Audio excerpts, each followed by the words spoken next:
ഹരി ഓം. ഇന്ന് നമ്മൾ ചിന്തിക്കാൻ പോകുന്നത് കനകധാരാ സ്തോത്രമാണ്. കനകം എന്നാൽ സ്വർണം, ധാര എന്നാൽ ഒഴുക്ക്. സ്വർണത്തിൻ്റെ ഒഴുക്ക് സൃഷ്ടിക്കുന്ന സ്തോത്രം. ഈ സ്തോത്രത്തിന് ഇങ്ങനെ ഒരു പേര് കിട്ടാൻ ഒരു ഐതിഹ്യമുണ്ട്. ശ്രീമദ് ആദിശങ്കരാചാര്യർ തൻ്റെ ബ്രഹ്മചര്യ ആശ്രമത്തിലേക്ക് പ്രവേശിച്ച സമയത്ത്, വിദ്യ അഭ്യസിക്കാനായിട്ടാണ് നമ്മൾ ബ്രഹ്മചര്യ ആശ്രമത്തിലേക്ക് പ്രവേശിക്കുക. അതിലേക്ക് പ്രവേശിച്ച സമയത്ത് ആദ്യമായിട്ട് ഭിക്ഷാടനത്തിന് ഇറങ്ങി. അതൊരു ചിട്ടയാണ്. ബ്രഹ്മചാരി ഭിക്ഷ യാചിച്ചിട്ട് വേണം ഭക്ഷിക്കാൻ. അപ്പോൾ അങ്ങനെ ഭിക്ഷാടനത്തിനായിട്ട് ഇറങ്ങി ആദ്യം ചെന്നത് വളരെ ദരിദ്രമായ ഒരു കുടുംബത്തിലേക്കാണ്. ഭഗവത്പാദരുടെ കരുണയായിരിക്കാം ഒരു പക്ഷേ അദ്ദേഹത്തെ അങ്ങോട്ട് നയിച്ചത്. ആ കുടുംബത്തെ ഒന്ന് സഹായിക്കാൻ, അതിനെ ഒന്ന് അനുഗ്രഹിക്കാൻ വേണ്ടിയായിരിക്കാം അദ്ദേഹം അങ്ങോട്ട് ചെന്നത്. എന്തായാലും വളരെ ദാരിദ്ര്യമുള്ള ഒരു കുടുംബത്തിലേക്കാണ് അദ്ദേഹം ചെന്നത്. അവിടെ ചെന്ന് ഭിക്ഷാം ദേഹി എന്ന് യാചിച്ചു. അപ്പോൾ ആ വീട്ടിലെ അമ്മ ആ വീട് മുഴുവൻ പരിശോധിച്ച് നോക്കിയപ്പോൾ ആകെ കൂടെ ഒരു ഉണക്ക നെല്ലിക്കയാണ് അമ്മയ്ക്ക് കിട്ടിയത്. വേറെ ഒന്നും ആ വീട്ടിലില്ല ഭക്ഷിക്കാൻ യോഗ്യമായിട്ട്. ഇത് മാത്രമേ ഉള്ളുവല്ലോ കൊടുക്കാൻ എന്ന ലജ്ജയോടുകൂടി, എന്നാൽ എന്തെങ്കിലും കൊടുക്കണ്ടേ എന്ന ശ്രദ്ധയോടുകൂടി ആ അമ്മ പുറത്തേക്ക് വന്ന് ആ കുട്ടിയുടെ കയ്യിൽ ഈ നെല്ലിക്ക വെച്ചു കൊടുത്ത് വളരെ ദുഃഖത്തോടു കൂടി അദ്ദേഹത്തെ നോക്കി പറഞ്ഞു, മോനെ, ഇവിടെ ഇത് മാത്രമേ ഉള്ളൂ, ഇത് സ്വീകരിച്ച് സന്തോഷിച്ചാലും എന്ന്. തനിക്ക് പോലും കഴിക്കാൻ ഒന്നുമില്ലാത്ത അവസ്ഥയിൽ വന്നിരിക്കുന്ന അതിഥിക്ക് ഭിക്ഷുവിന് ഭിക്ഷ നൽകണമെന്ന ഭാവമുള്ള ഒരു വ്യക്തി എന്തുകൊണ്ടും ഐശ്വര്യം സമ്പാദിക്കാൻ അർഹയാണെന്ന് ശങ്കരാചാര്യർക്ക് മനസ്സിലായി. അതുകൊണ്ട് അവരെ അനുഗ്രഹിക്കാൻ വേണ്ടി ഭഗവത്പാദർ അവിടെ തന്നെ ഇരുന്ന് ആ സമയത്ത് സ്പോണ്ടേനിയസ് ആയി തന്നിൽ നിന്ന് ധാരയായി പ്രവഹിക്കുന്ന 18 ശ്ലോകങ്ങളെ ചൊല്ലി. മഹാലക്ഷ്മിയെ സ്തുതിക്കുന്ന ശ്ലോകങ്ങളായിരുന്നു അത്. ആ 18 ശ്ലോകങ്ങളും ആവിർഭവിച്ചു കഴിഞ്ഞപ്പോൾ അവിടെ കനക നെല്ലിക്ക, അതായത് സ്വർണത്തിന്റെ നെല്ലിക്ക മഴയായി പെയ്യാൻ തുടങ്ങിയെന്നും ആ കുടുംബത്തിന്റെ ദാരിദ്ര്യം അതോടുകൂടി അവസാനിച്ചു എന്നുമാണ് ഐതിഹ്യം. അതുകൊണ്ടാണ് ഇതിന് കനകധാരാ സ്തോത്രം എന്ന പേര് കിട്ടിയത്. ഇത് രചിച്ചത് എന്തായാലും ശ്രീമദ് ആദിശങ്കരാചാര്യർ തന്നെയാണ്. 18 ശ്ലോകങ്ങളാണ് ഇതിലുള്ളത്. നമുക്കിതിൻ്റെ ഓരോ ശ്ലോകവും ചൊല്ലി ചെറുതായി അതിൻ്റെ അർത്ഥത്തെ ഒന്ന് വിശകലനം ചെയ്യാം. അത് ആദ്യത്തെ ശ്ലോകം. ഓം അധശ്രീ കനകധാരാ സ്തോത്രം അംഗം ഹരേ പുലകഭൂഷണമാശ്രയന്തി ഭൃംഗാംഗനേവ മുകുലാഭരണം തമാലം അംഗീകൃതാഖില വിഭൂതിരപാംഗലീല മാംഗല്യദാസ്തു മമ മംഗലദേവതായ. ഹരിയുടെ അംഗത്തെ ആശ്രയിച്ചിരിക്കുന്നവളാണ് അമ്മ. എങ്ങനെയുള്ള അംഗമാണ്? പുലകഭൂഷണമാണ്. പുലകം എന്നാൽ രോമാഞ്ചം. രോമാഞ്ചത്തോടു കൂടിയ ദേഹത്തിൽ, ഹരിയുടെ രോമാഞ്ചത്തോടു കൂടിയ ദേഹത്തിലാണ് അമ്മ വസിക്കുന്നത് എന്നാണ് ആദ്യം തന്നെ പറയുന്നത്. രോമാഞ്ചത്തോടു കൂടിയ ദേഹം എന്ന് സൂചിപ്പിക്കുന്നത് ഭഗവാന്റെ ആനന്ദത്തെയും സ്നേഹത്തെയുമാണ്. നമ്മുടെ ഉള്ളിൽ ആനന്ദവും സ്നേഹവും വളരെയധികം വർദ്ധിക്കുന്ന സമയത്ത്, ആശ്ചര്യം നമുക്കുണ്ടാകുന്ന സമയത്താണ് രോമാഞ്ചം ഉണ്ടാവുക. അപ്പൊ അമ്മയുടെ സാന്നിധ്യം ഭഗവാന്റെ ഉള്ളിൽ അത്രയും അധികം ആനന്ദത്തെ ജനിപ്പിക്കുന്നു എന്ന് സൂചിപ്പിക്കാൻ ഭഗവാന്റെ ദേഹം പുലകഭൂഷണം എന്നിവിടെ വിശേഷിപ്പിച്ചിരിക്കുന്നു. രോമാഞ്ചത്തോടു കൂടിയ ഭഗവാന്റെ ദേഹത്തിൽ അമ്മ വസിക്കുന്നു. എങ്ങനെയാണ് വസിക്കുന്നത്? ഭൃംഗാംഗനേവ മുകുലാഭരണം തമാലം. തമാലവൃക്ഷം, തമാലവൃക്ഷത്തിന്റെ മുകുലം, മൊട്ടിന്റെ മുകളിൽ ഒരു വണ്ട്, ഒരു ചെറിയ വണ്ട് വന്നിരുന്നാൽ അതേതുപോലെ ആ മൊട്ടിന്റെ ശോഭയെ വർദ്ധിപ്പിക്കുമോ, ഒരു ആഭരണം പോലെ അതെങ്ങനെ വസിക്കുമോ അതുപോലെ ഭഗവാനിൽ അമ്മ വസിക്കുന്നു. ഭഗവാന്റെ വിഭൂതിയാണ് ലക്ഷ്മി. അപ്പൊ ഭഗവാന്റെ ആഭരണമായി ഭഗവാനിൽ ശോഭിക്കുന്നു അമ്മ. അമ്മയുടെ സാന്നിധ്യം ഭഗവാന്റെ സൗന്ദര്യത്തെ വർദ്ധിപ്പിക്കുന്നു എന്നിവിടെ സൂചിപ്പിച്ചിരിക്കുന്നു. അംഗീകൃതാഖില വിഭൂതിരപാംഗലീല. തൻ്റെ ഇടക്കണ്ണുകൊണ്ടുള്ള, കടക്കണ്ണുകൊണ്ടുള്ള നോട്ടം കൊണ്ട് തന്നെ അഖില വിഭൂതിയെയും സൃഷ്ടിക്കുന്നവൾ. അമ്മയുടെ സ്വരൂപം ഐശ്വര്യമാണ്. അതുകൊണ്ട് ഐശ്വര്യം നിർമ്മിക്കാനായി അമ്മ ഒന്നും ചെയ്യേണ്ട ആവശ്യമില്ല. വെറുതെ ഒന്ന് കടാക്ഷിച്ചാൽ മതി, അവിടെ ഐശ്വര്യം സ്വാഭാവികമായി സംഭവിക്കും. അതുകൊണ്ടാണ് ഭക്തർ സദാ അമ്മയുടെ മുമ്പിൽ നിന്ന് അമ്മയെ സ്തുതിക്കുന്നത്. അമ്മയുടെ ആ കടാക്ഷം ഒന്ന് കിട്ടാൻ വേണ്ടിയാണ്. അമ്മ സദാ വിഷ്ണുവിലാണ് ശ്രദ്ധ വെച്ചിരിക്കുന്നത്. അപ്പൊ ഇവിടെ ശങ്കരാചാര്യർ ഒരു സൂചനയും നൽകുന്നു. നമുക്ക് ഐശ്വര്യം വേണമെങ്കിൽ മഹാവിഷ്ണുവിനെ ആശ്രയിച്ചാൽ മതി. ഭഗവാന്റെ സാന്നിധ്യം നമ്മുടെ ഹൃദയത്തിൽ ഉണ്ടായാൽ അമ്മയുടെ കടക്കണ്ണുകൊണ്ടുള്ള നോട്ടം സ്വാഭാവികമായും നമ്മിലേക്ക് പതിക്കും. അപ്പോൾ എല്ലാ ഐശ്വര്യങ്ങളും, കാരണം ആ നോട്ടം ഒന്ന് പതിച്ചാൽ മതി, ഐശ്വര്യം സ്വാഭാവികമായി ജനിക്കും. പിന്നെ ഐശ്വര്യത്തിനായി നമ്മൾ ഒന്നും ചെയ്യണ്ട. അങ്ങനെയുള്ള ദൃഷ്ടിയോട് കൂടിയവളാണ് അമ്മ മഹാലക്ഷ്മി. ആ അമ്മയോട് പ്രാർത്ഥിക്കുന്നു, മാംഗല്യദാസ്തു മമ മംഗലദേവതായ. അല്ലയോ മംഗലമൂർത്തേ, ഐശ്വര്യത്തിന്റെ മൂർത്തിമത് ഭാവമായിരിക്കുന്ന മഹാലക്ഷ്മി ദേവിയെ എനിക്ക് മംഗലത്തെ പ്രദാനം ചെയ്താലും എനിക്ക് ഐശ്വര്യത്തെ പ്രദാനം ചെയ്താലും എന്നിവിടെ ആദ്യത്തെ ശ്ലോകത്തിൽ പ്രാർത്ഥിക്കുന്നു. അടുത്തത് രണ്ടാമത്തെ ശ്ലോകം. മുഗ്ധാ മുഹുർ വിദധതി വദനേ മുരാരേ പ്രേമത്രപാ പ്രണിഹിതാനി ഗതാഗതാനി മാലാദൃശോർമധുകരീവ മഹോത്പലേയ സാമേ ശ്രിയം ദിശതു സാഗര സംഭവായ. ഭഗവാന്റെ ഭാവം, ആ സൗന്ദര്യത്തിൽ ആകൃഷ്ടയാണ് അമ്മ. അതുകൊണ്ടാണ് മുഗ്ധ എന്ന് വിളിച്ചിരിക്കുന്നത്. ആ ആകർഷണമുള്ളത് കൊണ്ട് അമ്മ ഭഗവാന്റെ നേർക്ക് വീണ്ടും വീണ്ടും നോക്കുന്നു, ഭഗവാന്റെ മുഖത്തിലേക്ക് വീണ്ടും വീണ്ടും നോക്കുന്നു. അതെന്തുകൊണ്ടാണ് വീണ്ടും വീണ്ടും നോക്കുന്നത് എന്ന് ചോദിച്ചാൽ, പ്രേമത്രപം രണ്ടും അമ്മയ്ക്കുണ്ട്. പ്രേമമുണ്ട്, ത്രപം എന്നാൽ ലജ്ജ.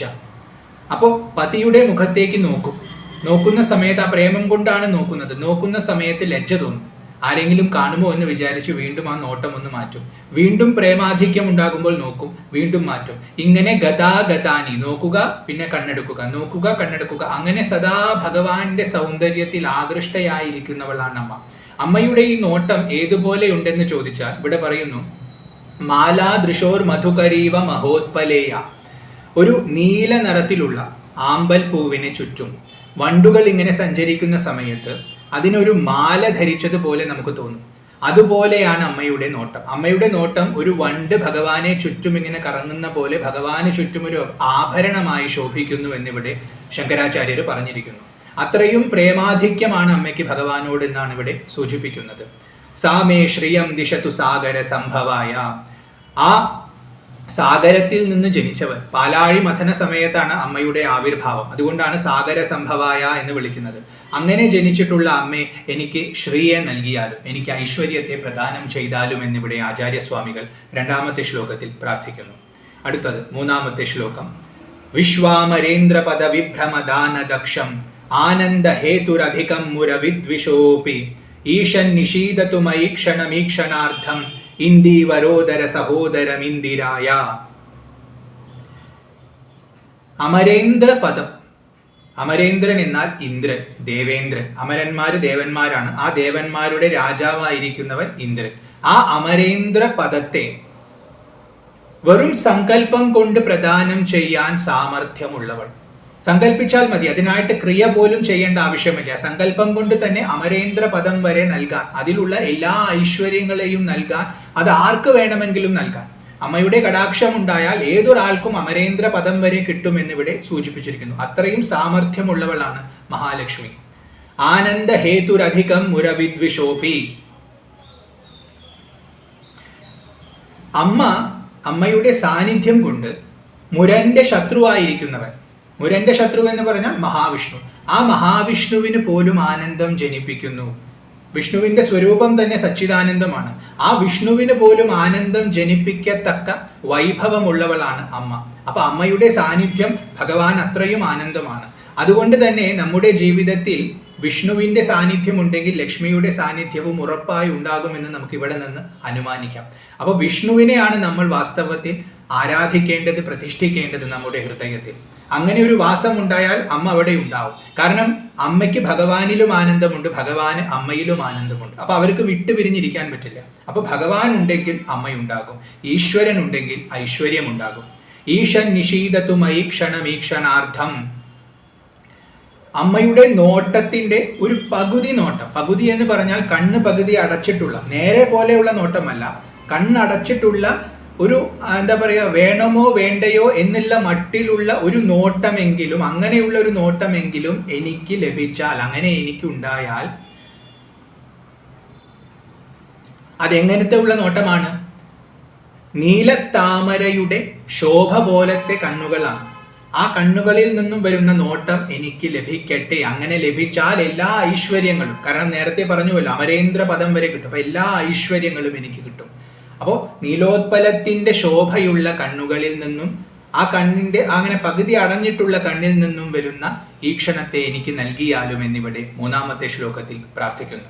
അങ്ങനെ ആ ഒരു ഈക്ഷണം എനിക്ക് ലഭിച്ചാൽ തന്നെ എനിക്ക് എല്ലാം കിട്ടുമെന്ന് ഉറപ്പുണ്ടെന്ന് കവി ഇവിടെ സൂചിപ്പിക്കുന്നു.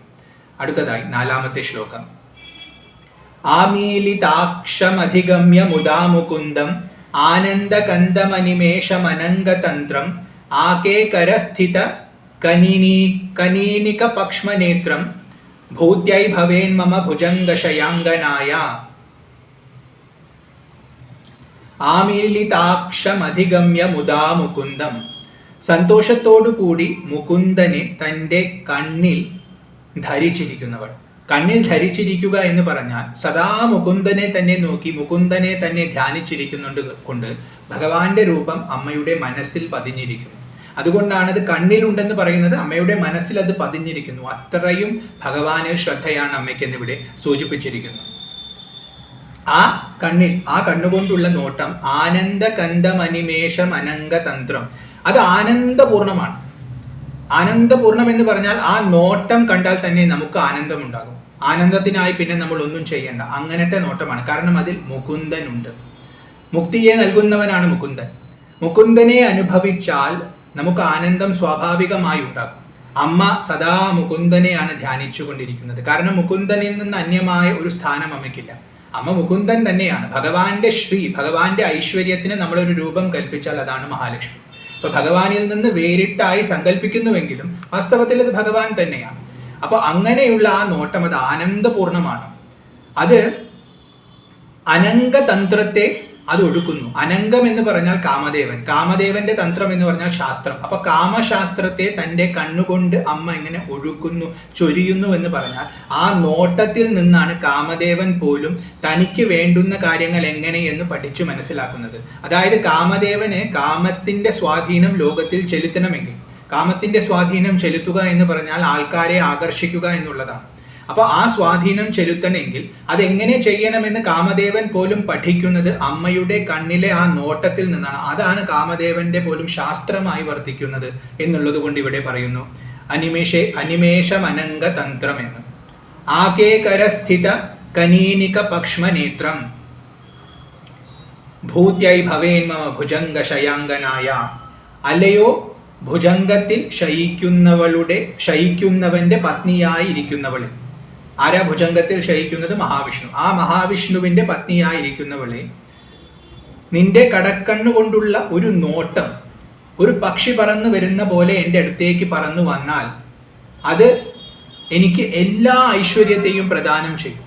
അപ്പൊ എൻ്റെ ഐശ്വര്യമായിക്കൊണ്ട് നിന്റെ കടാക്ഷം എനിക്ക് നൽകിയാലും എന്നിവിടെ 4-ാമത്തെ ശ്ലോകത്തിൽ അഭ്യർത്ഥിക്കുന്നു. അടുത്തത് 5-ാമത്തെ ശ്ലോകമാണ്. ബാഹ്വന്തരേ മധുജിതശ്രിത കൗസ്തുഭേയ ഹാരാവലീവ ഹരിനീലമയീ വിഭാതി കാമപ്രദാ ഭഗവതോപി കടാക്ഷമാല കല്യാണമാവഹതു മേ കമലാലയായ.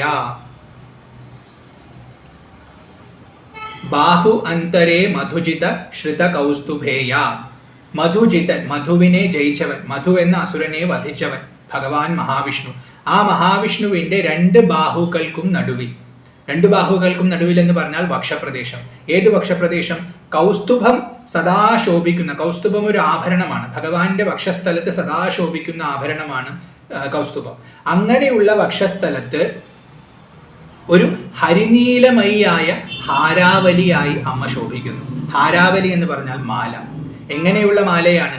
ഹരിനീലമയി, നല്ല നീലയും പച്ചയും കലർന്ന നിറം. ആ നിറത്തിലുള്ള മാലയായി അമ്മ ശോഭിക്കുന്നു. ഭഗവാന്റെ നിറം തന്നെയാണത്. അപ്പൊ ഭഗവാന്റെ നിറത്തിൽ ഭഗവാന്റെ വക്ഷസ്ഥലത്ത് ശോഭിക്കുന്നു എന്ന് പറയുമ്പോൾ ഭഗവാനിൽ നിന്ന് വേറിട്ട് കാണാൻ അമ്മയെ സാധിക്കില്ല. അപ്പൊ ഭഗവാന്റെ ആ നീലിമ തന്നെ, ഭഗവാന്റെ ആ കാന്തി തന്നെ വാസ്തവത്തിൽ ശ്രീയാണെന്ന് നമ്മൾ മനസ്സിലാക്കണം. അത്രയും ഭഗവാനോട് ചേർന്നിരിക്കുന്ന സ്വരൂപമാണ് അമ്മയ്ക്ക് എന്നിവിടെ സൂചിപ്പിച്ചിരിക്കുന്നു. കാമപ്രദ ഭഗവതോപി കടാക്ഷമാല. തൻ്റെ കടാക്ഷം കൊണ്ട് ഭഗവാനിൽ പോലും കാമത്തെ ജനിപ്പിക്കുന്നവൾ. അത്രയും തേജസ്സാണ്. കാരണം മഹാവിഷ്ണുവിൽ സദാ ഐശ്വര്യമുണ്ട്. ആ ഐശ്വര്യത്തിൽ മഹാവിഷ്ണു ക്രീഡിക്കുന്നതാണ് വാസ്തവത്തിൽ ഈ പ്രപഞ്ചം മുഴുവൻ. ഭഗവാൻ തൻ്റെ വിഭൂതിയിൽ രമിക്കുന്നതാണ് സൃഷ്ടി. ആ വിഭൂതിയിൽ രമണമില്ലെങ്കിൽ അവിടെ സൃഷ്ടിയില്ല, സ്ഥിതിയില്ല, സംഹാരമില്ല, ഒന്നുമില്ല. അവിടെ ഏകം അദ്വിതീയമായ ബ്രഹ്മതത്വം ഒന്ന് മാത്രം. അപ്പൊ അതുകൊണ്ട് ഇവിടെ പറയുന്നു മഹാവിഷ്ണുവിൽ പോലും കാമത്തെ ജനിപ്പിക്കുന്നവളാണ്, അങ്ങനത്തെ കടാക്ഷയുള്ളവളാണ്, അങ്ങനത്തെ ഇടക്കണ്ണിട്ടുള്ള നോട്ടമുള്ളവളാണ് അമ്മ. കല്യാണമാവഹതുമേ കമലാലയായ. കമലത്തിൽ വസിക്കുന്നവൾ.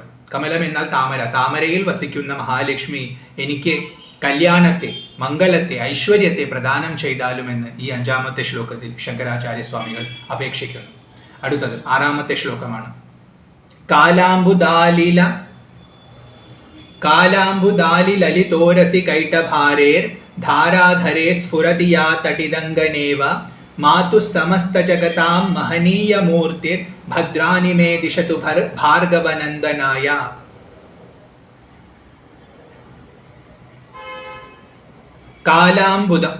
കാലാംബുദം എന്ന് പറഞ്ഞാൽ കറുത്ത മേഘം, നല്ല പഴുത്ത മേഘം. മഴ എപ്പോൾ വേണമെങ്കിലും പെയ്യിക്കാം എന്ന രീതിയിൽ പഴുത്ത് നിൽക്കുന്ന മേഘമാണ് കാലാംബുദം. അങ്ങനെയുള്ള കാലാംബുദമാകുന്ന മേഘത്തിൽ കളിക്കുന്ന, ക്രീഡിക്കുന്ന ഒരു വണ്ട് പോലെ. ഏതാണ് ഈ കാലാംബുദം? കൈട്ടഭാരിയുടെ ദേഹമാണ്. കൈട്ടഭൻ എന്ന അസുരന്റെ ശത്രുവായിരിക്കുന്നത് മഹാവിഷ്ണുവിന്റെ ദേഹം പഴുത്ത മേഘത്തെ പോലെയാണ്. ആ പഴുത്ത മേഘത്തിൽ കളിച്ചുകൊണ്ടിരിക്കുന്ന ഒരു വണ്ട് പോലെയാണ് അമ്മ. പക്ഷെ വണ്ട് സാധാരണ കറുത്തിട്ടാണ് ഇരിക്കുക. ഇവിടെ ഈ വണ്ടിന് ഇടിമിന്നലിന്റെ നിറമാണ്. അതുകൊണ്ടാണ് ധരാധരേ സ്ഫുരതിയാ തടിദംഗനേവ. ഒരു ആകാശത്ത് ഇങ്ങനെ മഴക്കാരിങ്ങനെ മൂടി നിൽക്കുന്ന ആകാശത്ത് ഒരു ഇടിമിന്നൽ വെട്ടുന്ന സമയത്ത് എങ്ങനെ ശോഭിക്കുന്നുവോ അതുപോലെ കൈട്ടഭാരിയുടെ കറുത്ത ദേഹത്തിൽ, നല്ല പഴുത്ത മേഘത്തിന്റെ ദേഹത്തിൽ ഇടിമിന്നൽ എന്നോണം ഒരു വണ്ട് സദൃശമായി രമിച്ചുകൊണ്ടിരിക്കുന്നു. അത്രയും ശോഭയുണ്ട് അമ്മയ്ക്ക്. ആ ശോഭ ഇവിടെ ഇടിമിന്നലോടിനോട് ഉപമിച്ചിരിക്കുകയാണ്. കാരണം നമുക്ക് ഭഗവാൻ അവ്യക്തമാണ്. ആ അവ്യക്തമായ ഭാവത്തെയാണ് കറുത്ത മേഘമായിട്ട് ഉപമിക്കുന്നത്. കറുപ്പ് അവ്യക്തതയുടെ സൂചനമാണ്. അപ്പൊ ഭഗവാനെ നമുക്ക് അറിയാൻ സാധിക്കില്ല. പക്ഷെ നമ്മൾ അറിയുന്നത് ഭഗവാന്റെ വിഭൂതിയാണ്. ആ വിഭൂതിയാണ് ഇടിമിന്നൽ നമുക്ക് കാണാൻ സാധിക്കും. അപ്പൊ ഭഗവാന്റെ വിഭൂതിയായി നമുക്ക് മുമ്പിൽ പ്രത്യക്ഷമായി നിൽക്കുന്ന ഈ സമസ്ത പ്രപഞ്ചവും വാസ്തവത്തിൽ അമ്മ തന്നെയാണ്. അപ്പൊ അങ്ങനെയുള്ള അമ്മയ്ക്ക് നമസ്കാരം. മാതു സമസ്ത ജഗതാം മഹനീയ മൂർത്തിർ, മഹനീയമായ മൂർത്തിയോടുത്തവൾ. സമസ്ത ജഗതാം മാതു, ജഗത്തിനു മുഴുവൻ അമ്മയായിരിക്കുന്നവൾ. പ്രപഞ്ചം നിലനിൽക്കുന്നത് ഭഗവാന്റെ വിഭൂതിയായിട്ടാണ്, ഭഗവാന്റെ ഐശ്വര്യമായിട്ടാണ്. ആ ഐശ്വര്യം ഭഗവാൻ സ്വീകരിക്കുമ്പോഴാണ് ഈ കാണുന്ന പ്രപഞ്ചം മുഴുവൻ ജനിക്കുന്നത്. ആ ഐശ്വര്യമാണ് മഹാലക്ഷ്മി. അതുകൊണ്ട് പ്രപഞ്ചത്തിന്റെ അമ്മയാണെന്ന് ഇവിടെ പറഞ്ഞിരിക്കുന്നു. ഭദ്രാനിമേ ദിശതു ഭാർഗവനന്ദനായ.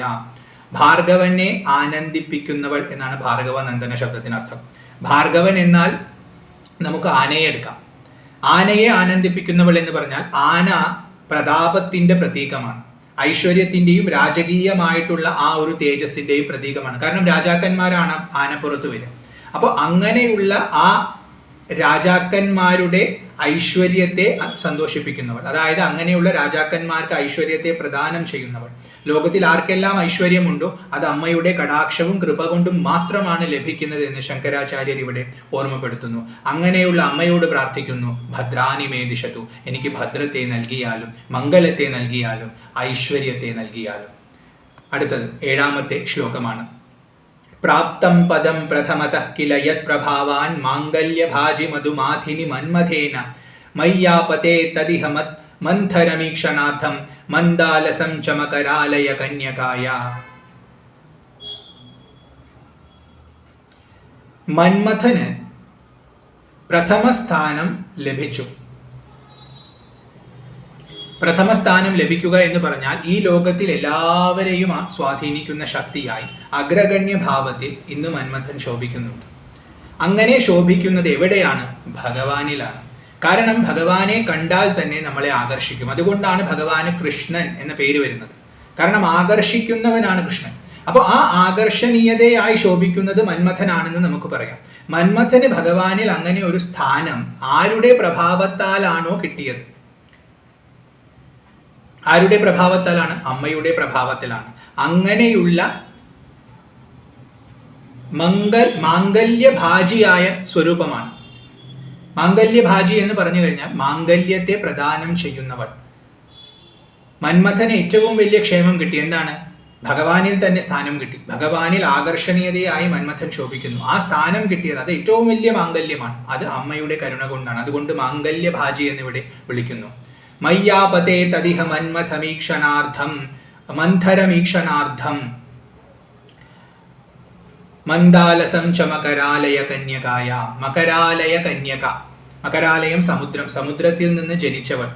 പാലാഴി മഥന സമയത്താണല്ലോ അമ്മ ആവിർഭവിച്ചത്. അപ്പൊ അങ്ങനെ ജനിച്ചിട്ടുള്ള അമ്മയെ എന്നിലും ആ അർദ്ധമായ ഈക്ഷണം, അർദ്ധം എന്ന് പറഞ്ഞാൽ അത് പൂർണ്ണമായിട്ട് പോലും നമ്മെ നോക്കുന്നില്ല, കണ്ണടച്ച് പകുതി അടച്ച ഭാവത്തിലുള്ള നോട്ടമാണെങ്കിൽ പോലും മതി, അത്രയെങ്കിലും എന്നിലേക്ക് നന്നാലും വളരെ പതുക്കെയുള്ള, വളരെ ഒരു ധൃതിയും ഇല്ലാതെ പതുക്കെ എന്നെ ഒന്ന് കടാക്ഷിക്കൂ അമ്മേ എന്ന് പ്രാർത്ഥിക്കുകയാണ്. കാരണം ആ കടാക്ഷം ലഭിച്ചാൽ മന്മഥന് കിട്ടിയ പോലത്തെ സ്ഥാനം എനിക്കും കിട്ടും, ഞാനും അഗ്രഗണ്യനായി തീരും എന്നിവിടെ ശങ്കരാചാര്യർ സമർത്ഥിക്കുന്നു. അടുത്തത് 8ാമത്തെ ശ്ലോകമാണ്.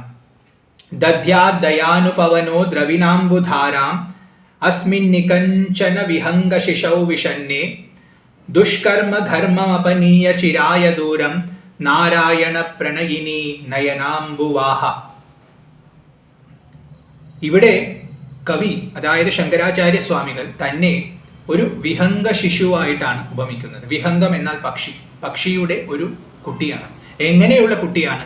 അകിഞ്ചനനാണ്, ഒന്നുമില്ലാത്തവനാണ്, ദരിദ്രനാണ്, ഒന്നുമില്ല ആ കുട്ടിക്ക്. അങ്ങനെ ഇരിക്കുന്ന കുട്ടിയുടെ ഭാവത്തിലാണ് താൻ ഇരിക്കുന്നതെന്ന് കവി പറയുന്നു. എങ്ങനെയാണ്? വിഷണ്ണനാണ്, ദുഃഖിതനാണ്. കാരണം ഒന്നുമില്ലാതെ ദുഃഖിച്ചിരിക്കുന്ന തന്നിലേക്ക് ദയയാകുന്ന കാറ്റിനെ, അമ്മയുടെ ദയയാകുന്ന കാറ്റിനെയും ദ്രവിണമാകുന്ന മഴയെയും, ദ്രവിണം എന്ന് പറഞ്ഞാൽ സമ്പത്ത്, അപ്പൊ സമ്പത്താകുന്ന മഴയെയും ധാരധാരയായ സമ്പത്തിനെയും ദയയാകുന്ന കാറ്റ്, കാരണം ദയയാകുന്ന കാറ്റ് കൊണ്ട് സമ്പത്താകുന്ന മേഘത്തെ എൻ്റെ അടുത്തേക്ക് എത്തിച്ച് ആ മേഘത്തെ എൻ്റെ മേലിൽ ചൊരിഞ്ഞാലും, കാരണം ഞാൻ ഒന്നുമില്ലാതെ ഇരിക്കുന്ന ഒരു പക്ഷിക്കുട്ടിയാണ്, എനിക്ക് അത്രയും ക്ഷീണമുണ്ട്, അത്രയും ദുഃഖമുണ്ട്, ഒന്നും നേടിയെടുക്കാനുള്ള ത്രാണി പോലും ഇല്ലാത്തൊരവസ്ഥയിൽ ഞാൻ ഇരിക്കുകയാണ്. അപ്പൊ അമ്മയുടെ അനുഗ്രഹം, ആ ദയ, അത് എന്നിലേക്ക് ഈ സമ്പത്തിനെ കൊണ്ടുവന്ന് തരട്ടെ എന്നിവിടെ പ്രാർത്ഥിക്കുന്നു. ദുഷ്കർമ്മ ഘർമ്മമപനീയ ചിരായ ദൂരം. അങ്ങനെ ആ മഴ എന്നിലേക്ക് പ്രവഹിച്ച അമ്മയുടെ കരുണയാകുന്ന കാറ്റ്, സമ്പത്താകുന്ന മഴ എന്നിലേക്ക് ഇങ്ങനെ ഒഴുക്കിയാൽ എൻ്റെ ദുഷ്കർമ്മങ്ങളാകുന്ന താപം ഇല്ലാതെയാകും. ചിരായ ദൂരം, എന്നേക്കുമായി ഇല്ലാതെയാകും. ഒരിക്കൽ പോയാൽ പിന്നെ വീണ്ടും വരില്ല. ഞാൻ ചെയ്ത ദുഷ്കർമ്മങ്ങൾ കൊണ്ടാണ് ഞാൻ ദുരിതങ്ങൾ അനുഭവിക്കുന്നത്. അപ്പൊ എൻ്റെ എല്ലാ ദുഃഖങ്ങളും വാസ്തവത്തിൽ എൻ്റെ ദുഷ്കർമ്മമാണ്. ഇത് ഞാൻ തിരിച്ചറിയണം. ഇത് തിരിച്ചറിഞ്ഞുകൊണ്ട് ഈ ദുഷ്കർമ്മത്തെ നീക്കാൻ ഒരു ആശ്രയമേ ഉള്ളൂ, അത് അമ്മയുടെ കൃപാകടാക്ഷമാണെന്ന് ഞാൻ മനസ്സിലാക്കണം. ഇതാണ് ശങ്കരാചാര്യർ ഇവിടെ സൂചിപ്പിക്കുന്നത്. ആ ബോധം എനിക്കുണ്ടായാൽ ഒരു തളർന്ന് വശഗതനായിരിക്കുന്ന, ഒന്നും ചെയ്യാൻ ത്രാണിയില്ലാത്ത അവസ്ഥയിൽ ഇരിക്കുന്ന ഒരു ശിശു, ഒരു പക്ഷിയുടെ കുട്ടിക്ക് ഏതുപോലെയാണോ നല്ല കാറ്റടിക്കുമ്പോൾ, നല്ല മഴ പെയ്യുമ്പോൾ പൂർണ്ണ ഉന്മേഷം തിരിച്ചു കിട്ടുന്നത്, അതേപോലെ എനിക്കും ഉന്മേഷത്തെ പ്രദാനം ചെയ്താലുമെന്ന് പ്രാർത്ഥിക്കുന്നു. എൻ്റെ എല്ലാ ദുരിതങ്ങളുമാകുന്ന ചൂടിനെ, കാരണം സൂര്യന്റെ താപമേറ്റ് ഇങ്ങനെ ആ പക്ഷി വിഷമിച്ചുകൊണ്ടിരിക്കുകയാണ്, ദുഃഖിതനായിരിക്കുകയാണ്, അതേപോലെ ദുഷ്കർമ്മത്തിന്റെ ചൂട് കൊണ്ട് ഞാനും ദുഃഖിച്ചുകൊണ്ടിരിക്കുകയാണ്. ആ ചൂടിനെ എന്നേക്കുമായി അകറ്റിയാലും എന്നിവിടെ പ്രാർത്ഥിക്കുന്നു. നാരായണ പ്രണയിനി നയനാംബുവാഹ. അമ്മയുടെ കണ്ണിൽ നിന്നും ഒഴുകുന്ന ആ ധാര, ആ അശ്രു എന്നിവിടെ സൂചിപ്പിക്കുന്നത് ആനന്ദ കണ്ണീരിനെയാണ്. കാരണം അമ്മയുടെ ദയയെ തന്നെ ഒരു കണ്ണീരായിട്ട് കാണിച്ചിരിക്കുകയാണ്. അത് നാരായണ പ്രണയുടെ ആ ധാരയാണ് ഞാൻ മഴയായിട്ട് കാക്ഷിക്കുന്നത്.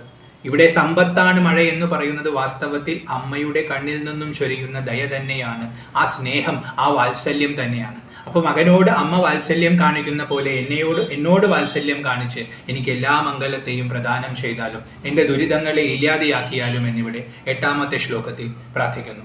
നാരായണ പ്രണയിനി എന്ന് വിളിക്കുന്നത് കൊണ്ട് നാരായണന്റെ ഇഷ്ടമായിരിക്കുന്നവളാണ്. നാരായണൻ ഏറ്റവും പ്രിയം അമ്മയോടാണ് എന്നിവിടെ സൂചിപ്പിച്ചിരിക്കുന്നു.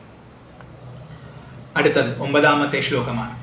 ഇഷ്ടാവിശിഷ്ടമതയോപി യയാദയാർദ്ര ദൃഷ്ട്യാ ത്രിവിഷ്ടപദം സുലഭം ലഭന്തെ ദൃഷ്ടി പ്രഹൃഷ്ട കമലോദര ദീപ്തിരിഷ്ടാം പുഷ്ടിം കൃഷിഷ്ടമമ പുഷ്കര വിഷ്ടരായ. അമ്മയുടെ ഒരു നോട്ടം കൊണ്ട് ത്രിവിഷ്ടപ പദം പോലും സുലഭം ലഭന്തെ, വളരെ എളുപ്പത്തിൽ കിട്ടും. ത്രിവിഷ്ടപ പദം എന്ന് പറഞ്ഞാൽ സ്വർഗത്തിലുള്ള സ്ഥാനമാണ്. മനുഷ്യൻ പുണ്യം ചെയ്ത് ഒരുപാട് കാലത്തെ പുണ്യം ആർജിച്ചിട്ടാണ് സ്വർഗം ലഭിക്കുന്നത്. അത്രയും കഷ്ടപ്പാടുണ്ടത്. അത് ക്ഷണികവുമാണ്. അത് എത്ര കാലം നിൽക്കുമെന്നൊന്നും പറയാൻ പറ്റില്ല. എന്നാൽ അമ്മയുടെ ഒരു നോട്ടം, വെറുതെ ഒന്ന് നമ്മളേക്ക് നോക്കിയാൽ തന്നെ അത്രയും പുണ്യം സ്വാഭാവികമായി നമ്മളിൽ ഉണ്ടാവുകയും നമുക്ക് സ്വർഗലബ്ധി പോലും നിഷ്പ്രയാസം, ഒരു അധ്വാനവും ഇല്ലാതെ സുലഭമായി തന്നെ എന്നും അനുഭവിക്കുന്ന രീതിയിൽ, അതും ശാശ്വതമായ രീതിയിലുള്ള ത്രിവിഷ്ടപ പദം, സ്വർഗപദം നമുക്ക് ലഭിക്കുമെന്നിവിടെ കവി പറയുന്നു. ദൃഷ്ടി പ്രഹൃഷ്ട കമലോദര ദീപ്തിരിഷ്ട, ഒരു കമലത്തിന്റെ ഹൃദയഭാഗത്തിലുള്ള കാന്തിക്ക് സദൃശമായ ദൃഷ്ടിയോടുകൂടിയവൾ. കമലത്തിന്റെ ഉള്ളിൽ, ഒരു താമരപ്പൂവിന്റെ ഉള്ളിലേക്ക് നോക്കിയ ഒരു പ്രത്യേക കാന്തിയുണ്ട്. ആ കാന്തിയാണ് അമ്മയുടെ നോട്ടത്തിനുള്ളതെന്ന് കവി ഇവിടെ പറയുന്നു. അങ്ങനത്തെയുള്ള നോട്ടത്താൽ പുഷ്ടിം കൃഷിഷ്ടമമ പുഷ്കരവിഷ്ടരായ, താമരയിൽ ഇരിക്കുന്ന, പുഷ്കരവിഷ്ടരായ എന്ന് പറഞ്ഞാൽ താമരയിൽ ഇരിക്കുന്നവളെ, നിന്റെ ദൃഷ്ടി എന്നിലേക്ക്, അങ്ങനെയുള്ള ദൃഷ്ടി എന്നിലേക്ക് പതിപ്പിച്ച് എനിക്ക് പുഷ്ടിയെ നൽകിയാലും എന്നിവിടെ വീണ്ടും പ്രാർത്ഥിക്കുന്നു. ഇതാണ് 9ാമത്തെ ശ്ലോകം. അടുത്തത് 10ാമത്തെ ശ്ലോകമാണ്. ഗീർദേവേതി ഗരുഡധ്വജ സുന്ദരീതി ശാകംഭരീതി ശശിശേഖര വല്ലഭേതി സൃഷ്ടിസ്ഥിതി പ്രളയ കേലിഷു സംസ്ഥിതായൈ തസ്യൈ നമസ്ത്രിഭുവനൈക ഗുരോസ്തരുണ്യൈ. ഇവിടെ അമ്മയുടെ പര്യായ പദങ്ങൾ വിളിക്കുകയാണ്. കാരണം നമ്മൾ അമ്മ എന്ന് പറയുമ്പോൾ, സാധാരണ ലക്ഷ്മി എന്ന് പറഞ്ഞാൽ നമുക്കൊരു ഭാവമുണ്ട്, വിഷ്ണുവിന്റെ പത്നിയായിരിക്കുന്നു. പിന്നെ മറ്റു ദേവികൾക്ക് നമ്മളിങ്ങനെ ഓരോ ഭാവം കൽപ്പിക്കും. എന്നാൽ ഇവിടെ ഒരു ശക്തിയേ ഉള്ളൂ. ആ ശക്തി തന്നെയാണ് പല ഭാവത്തിൽ ശോഭിക്കുന്നത്. ആ ശക്തിയെയാണ് താൻ ഇവിടെ വിളിക്കുന്നത് എന്ന് സൂചിപ്പിക്കാൻ വേണ്ടിയാണ് ഇവിടുത്തെ ഈ പ്രയോഗങ്ങളെല്ലാം. ഗീർദേവി എന്ന് ചിലർ നിന്നെ വിളിക്കുന്നു. ആരാ ഗീർദേവി? വാക്കിന്റെ ദേവതയാണ്, സരസ്വതിയാണ്. നീ സരസ്വതിയാണ്. നിന്റെ പ്രസാദമുണ്ടെങ്കിൽ വിദ്യ സ്വാഭാവികമായി സംഭവിക്കും. എത്ര കാഠിന്യമുള്ള വിദ്യയാണെങ്കിലും അമ്മയൊന്ന് നോക്കിയാൽ മതി, തനിയെ അത് ഉള്ളിൽ ജനിക്കും. വേറെ അതിനൊരു പരിശ്രമവും ആവശ്യമില്ല. അങ്ങനെയുള്ള ഗീർദേവിയാണ്, വാഗ്ദേവിയാണ്, സരസ്വതിയാണ് അമ്മ. ഗരുഡധ്വജ സുന്ദരീതി. ഗരുഡധ്വജൻ എന്ന് പറഞ്ഞാൽ ഗരുഡനെ കൊടിയടയാളമാക്കി വെച്ചവൻ. അതാരാ? മഹാവിഷ്ണു. ആ മഹാവിഷ്ണുവിന്റെ പത്നിസ്ഥാനത്തിരിക്കുന്ന ലക്ഷ്മിയും നീ തന്നെയാണ്. അപ്പൊ നീ സരസ്വതിയാണ്, നീ ലക്ഷ്മിയാണ്. ശാകംഭരീതി. ശാകംഭരി എന്ന് പറയുന്നത് സസ്യങ്ങളുടെ ദേവതാസങ്കല്പമാണ്. സസ്യങ്ങളെ പോഷിപ്പിക്കുന്ന, സസ്യങ്ങളെ സംരക്ഷിക്കുന്ന ആ ഭാവത്തിൽ ഈ ലോകത്തിൽ ശോഭിക്കുന്ന ദേവിയാണ് ശാകംഭരി. ആ ഭാവത്തിൽ ഇരിക്കുന്നതും നീ തന്നെയാണ്. ലോകത്തിന് മുഴുവൻ അന്നമായും ഔഷധമായും അനുഗ്രഹം ചൊരിയുന്നത് വാസ്തവത്തിൽ നിന്റെ കടാക്ഷം തന്നെയാണെന്ന് ഇവിടെ സൂചിപ്പിക്കുന്നു. ശശിശേഖര വല്ലഭേതി. ശശിശേഖരന്റെ വല്ലഭൻ, ശിവന്റെ പത്നി, അതായത് പാർവതിയായിരിക്കുന്നതും നീ തന്നെയാണ്. അപ്പൊ നീ തന്നെയാണ് സരസ്വതി, നീ തന്നെയാണ് ലക്ഷ്മി, നീ തന്നെയാണ് ശാകംഭരി, നീ തന്നെയാണ് പാർവതി. സൃഷ്ടിസ്ഥിതി പ്രളയ കേലിഷു സംസ്ഥിതായ. സൃഷ്ടി ചെയ്യുന്നതും സ്ഥിതി ചെയ്യുന്നതും ലയം ചെയ്യുന്നതും നീ തന്നെയാണ്. 3 ഭാവങ്ങൾ, ത്രിമൂർത്തി ഭാവങ്ങളിൽ ശോഭിക്കുന്നതും അമ്മേ നീ തന്നെയാണ്. നീ അല്ലാതെ മറ്റൊന്നും ഇവിടെ ഇല്ല എന്ന സത്യം ഞാൻ മനസ്സിലാക്കുന്നു. തസ്യൈ നമസ്ത്രിഭുവനൈക ഗുരോസ്തരുണ്യൈ. 3 ഭുവനങ്ങൾക്കും 3 ലോകങ്ങൾക്കും ഗുരുവായിരിക്കുന്നവൻ ആരോ? അവനാരാ? മഹാവിഷ്ണു. ആ മഹാവിഷ്ണുവിന്റെ പത്നിസ്ഥാനത്തിരിക്കുന്ന അമ്മയ്ക്ക് എൻ്റെ നമസ്കാരം. വിഷ്ണുവിനെയും ലക്ഷ്മിയെയും ഒന്നായി കാണണം. വിഷ്ണുവിന്റെ ഐശ്വര്യം, വിഷ്ണു ഈശ്വരനാണ്, ഈശ്വരന്റെ ഐശ്വര്യമാണ് ലക്ഷ്മി. രണ്ടിനെയും പിരിച്ച് നമ്മൾ കാണുന്നു നമ്മുടെ സൗകര്യാർത്ഥം, ധ്യാനിക്കാനുള്ള സൗകര്യത്തിന് വേണ്ടിയാണ്. കാരണം നമ്മൾ ദേശകാല പരിമിതരാണ്. എന്നാൽ ഇതെല്ലാം തരണം ചെയ്തുകൊണ്ട് സത്യം എന്ന ഭാവത്തിൽ എത്തിയാൽ അവിടെ രണ്ടില്ല, ഒന്നേ ഉള്ളൂ. അപ്പോൾ വിഷ്ണു ഏത്, ലക്ഷ്മി ഏത് എന്ന് വേർതിരിച്ചറിയാൻ പറ്റാത്ത വിധം ഒന്നായിരിക്കുന്ന ശക്തിവിശേഷം ആ ഭഗവതിക്ക് നമസ്കാരം എന്നിവിടെ പറയുന്നു. ഇതാണ് 10ാമത്തെ ശ്ലോകം. അടുത്തത് 11ാമത്തെ ശ്ലോകത്തിൽ പറയുന്നു. ശ്രുത്യൈ നമോസ്തു ശുഭകർമ്മ ഫലപ്രസൂത്യൈ രത്യൈ നമോസ്തു രമണീയ ഗുണാർണവായൈ ശക്തിയൈ നമോസ്തു ശതപത്ര നികേതനായൈ പുഷ്ട്യൈ നമോസ്തു പുരുഷോത്തമ വല്ലഭായൈ. ശുഭകർമ്മ ഫലപ്രസൂതി. ശുഭകർമ്മത്തിന്റെ ഫലത്തെ നൽകുന്ന, ശുഭകർമ്മം ചെയ്യാനുള്ള പ്രേരണയും ആ ബോധവും അതിലൂടെ ആ കർമ്മത്തിന്റെ ഫലത്തെയും നൽകുന്നവളായ ശ്രുതിക്ക് നമസ്കാരം. ശ്രുതി എന്നാൽ വേദം. വേദത്തിൽ എല്ലാ അറിവും ഉൾപ്പെട്ടിരിക്കുന്നു. അപ്പോൾ നമുക്ക് നല്ലത് ചെയ്യണം എന്ന വിചാരമുണ്ടാക്കി ആ നല്ലത് നമ്മളെ കൊണ്ട് ചെയ്യിച്ച് അതിലൂടെ നല്ല ഫലങ്ങളെ, ഐശ്വര്യത്തെ നമുക്ക് പ്രദാനം ചെയ്യുന്ന ശ്രുതിഭാവത്തിൽ ഇരിക്കുന്നവളാണ് നീ. ആ നിനക്ക് നമസ്കാരം എന്നിവിടെ ആദ്യം പറയുന്നു. രത്യൈ നമോസ്തു രമണീയ ഗുണാർണവായ. രമണീയമായ ഗുണത്തിന്റെ അർണവമായിരിക്കുന്നവൾ. രമണീയം എന്ന് പറഞ്ഞാൽ രമിക്കത്തക്കത്, ആനന്ദിക്കത്തക്കത്, അനുഭവിക്കത്തക്കതായിട്ടുള്ള ഗുണങ്ങളുടെ സാഗരമായിരിക്കുന്ന രതിയായിരിക്കുന്നത് നീയാണ്. ആ നിനക്ക് നമസ്കാരം. ഇവിടെ നമ്മുടെ ഉള്ളിൽ എന്തിനോടെല്ലാം ആകർഷണീയത തോന്നുന്നുണ്ടോ, എന്തിലെല്ലാം നമ്മൾ രമിക്കുന്നുണ്ടോ, അതിനെയെല്ലാം രതിയായി കാണണം. ആ രതിഭാവത്തിൽ ഇരിക്കുന്ന അമ്മയ്ക്ക് നമസ്കാരം. ശക്തിയായി നമോസ്തു ശതപത്ര നികേതനായ. 100 ഇതളുകളുള്ള താമരയിൽ ഇരിക്കുന്ന ശക്തിക്കായിക്കൊണ്ട് നമസ്കാരം. ഇവിടെ കുണ്ടലിനി ശക്തിയെയാണ് സൂചിപ്പിക്കുന്നത്. നമ്മുടെ എല്ലാം ഉള്ളിൽ ഊർജത്തിന്റെ ആധാരമായിരിക്കുന്ന ശക്തി, ആ ശക്തിയുടെ ഭാവത്തിലിരിക്കുന്ന അമ്മയ്ക്ക് നമസ്കാരം. പുഷ്ട്യൈ നമോസ്തു പുരുഷോത്തമ വല്ലഭായൈ. പുരുഷോത്തമന്റെ വല്ലഭയായിരിക്കുന്ന, പുരുഷോത്തമൻ മഹാവിഷ്ണു. പുരത്തിൽ വസിക്കുന്നവനാണ് പുരുഷൻ. പുരത്തിൽ വസിക്കുക എന്ന് പറഞ്ഞാൽ ആത്മാവാണ്. നമ്മൾ ഓരോരുത്തരുടെയും ഉള്ളിൽ ആത്മഭാവേന ശോഭിക്കുന്നു. എന്നാൽ ഈ ദേഹമെന്നും ആത്മാവെന്നുമുള്ള ഭേദം മാറ്റി നോക്കിയാൽ ഉത്തമ പുരുഷഭാവത്തിലുള്ളത് പരബ്രഹ്മതത്വമാണ്. ആ തത്വമായി ശോഭിക്കുന്നത് ഭഗവാൻ മഹാവിഷ്ണു തന്നെയാണ്. അതുകൊണ്ട് ആ പുരുഷോത്തമന്റെ വല്ലഭയായിരിക്കുന്ന, ആ ഭഗവാന്റെ ശ്രീയായി ഐശ്വര്യമായിരിക്കുന്ന പുഷ്ടിക്കായിക്കൊണ്ട് നമസ്കാരം. ഈ ലോകത്തിൽ എവിടെയെല്ലാം നമ്മൾ പോഷണം കാണുന്നുവോ, പുഷ്ടിയെ കാണുന്നുവോ, പോഷണത്തിന്റെ സാന്നിധ്യമാണ് പുഷ്ടി. അപ്പൊ അത് നമ്മൾ എവിടെയെല്ലാം കാണുന്നുവോ അവിടെയെല്ലാം ഭഗവാന്റെ പത്നിഭാവത്തിലുള്ള ലക്ഷ്മി ഉണ്ടെന്നും, ലക്ഷ്മി ഉള്ളത് കൊണ്ട് അവിടെ ഭഗവത് കടാക്ഷമുണ്ടെന്നും നമുക്ക് അനുമാനിക്കാമെന്നിവിടെ സൂചിപ്പിച്ചിരിക്കുന്നു. അടുത്തത് 12ാമത്തെ ശ്ലോകമാണ്. നമോസ്തു നാലീക നിഭാനനായൈ നമോസ്തു ദുഗ്ധോദധി ജന്മഭൂത്യൈ നമോസ്തു സോമാമൃത സോദരായൈ നമോസ്തു നാരായണ വല്ലഭായൈ. നാലീക നിഭാനനായ, നാലീകം എന്നാൽ താമര. താമരയുടെ കാന്തിയോട് കൂടിയിട്ടുള്ള, താമരയുടെ കാന്തി ഏതുപോലെയാണോ അതുപോലെയുള്ള കാന്തിയെ ലോകത്തിൽ പരത്തുന്ന മുഖത്തോടു കൂടിയിരിക്കുന്നവൾക്ക് നമസ്കാരം. നമോസ്തു ദുഗ്ധോദധി ജന്മഭൂത്യൈ. പാലാഴിയിൽ നിന്നും ജനിച്ചിട്ടുള്ള ദേവിക്ക് നമസ്കാരം. നമോസ്തു സോമാമൃത സോദരായൈ. സോമനും അമൃതത്തിനും സോദരിയായിരിക്കുന്നവൾ. കാരണം സോമൻ, അതായത് ചന്ദ്രനും അമൃതവും പാലാഴിയിൽ നിന്നാണ് ജനിച്ചത്. അതേ പാലാഴിയിൽ നിന്നാണ് അമ്മ ജനിച്ചിട്ടുള്ളത്. അപ്പൊ അവർക്ക് അമ്മ സഹോദരി ഭാവത്തിലിരിക്കുന്നു. അവർ അമ്മയുടെ സഹോദരന്മാരാണെന്ന് സൂചിപ്പിച്ചിരിക്കുന്നു. സോമവും അമൃതവും വാസ്തവത്തിൽ നമ്മുടെ ഉള്ളിലുണ്ടാകുന്ന ആനന്ദത്തിന്റെ പാരമ്യത്തെയാണ് സൂചിപ്പിക്കുന്നത്. നമ്മൾ നമ്മുടെ എല്ലാ ബന്ധനങ്ങളെയും തരണം ചെയ്ത് അമൃതമാകുന്ന, അതായത് നമ്മുടെ ഉള്ളിൽ ആനന്ദം ആദ്യം നമുക്ക് സ്ഫുരിക്കും. ആ ആനന്ദമാണ് സോമം. ആ ആനന്ദം നമുക്ക് മരണത്തെ തരണം ചെയ്യിക്കാനുള്ള പ്രാപ്തിയെ നൽകും. അതാണ് അമൃതം. അപ്പോൾ സോമരസം എന്നും അമൃതം എന്നും പറയുന്നത് നമ്മുടെ ഉള്ളിലുള്ള സച്ചിദാനന്ദമാണ്. ആ സച്ചിദാനന്ദം എവിടെ നിന്ന് വന്നു അവിടെയാണ് അമ്മ വരുന്നത്. കാരണം അമ്മയും ഈ സച്ചിദാനന്ദവും ഭഗവാനിൽ നിന്നാണ് ജനിക്കുന്നത്. അതുകൊണ്ടും അമ്മയുടെ സോദരീഭാവത്തെ സോമനും അമൃതത്തിനും കൽപ്പിച്ചിരിക്കുന്നു. നമോസ്തു നാരായണ വല്ലഭായൈ. നരന്മാർക്ക് ആശ്രയമായിരിക്കുന്നവൻ നാരായണൻ. നാരത്തിൽ വസിക്കുന്നവൻ നാരായണൻ. നാരം എന്നാൽ ജലം. അപ്പൊ ജലത്തിൽ വസിക്കുന്നവൻ, ജലത്തിലാണ് ഭഗവാൻ ശയിക്കുന്നത്. അതുകൊണ്ട് നാരായണൻ. നമ്മൾ മനുഷ്യന്മാർക്കെല്ലാം ഏകാശ്രയമായിരിക്കുന്നവൻ നാരായണൻ. ആ നാരായണന്റെ വല്ലഭയായിരിക്കുന്ന, പ്രണയിനിയായിരിക്കുന്ന, പത്നിയായിരിക്കുന്ന ആ ഭഗവതി ലക്ഷ്മിക്ക് നമസ്കാരം എന്നിവിടെ ആചാര്യസ്വാമികൾ പറയുന്നു. അടുത്തത് 13ാമത്തെ ശ്ലോകമാണ്. സമ്പത്കരാനി സകലേന്ദ്രിയ നന്ദനാനി സാമ്രാജ്യദാന വിഭവാനി സരോരുഹാക്ഷി ത്വദ്വന്ദനാനി ദുരിതാഹരണോദ്യതാനി മാമേവ മാതരനിശം കലയന്തു മാന്യേ.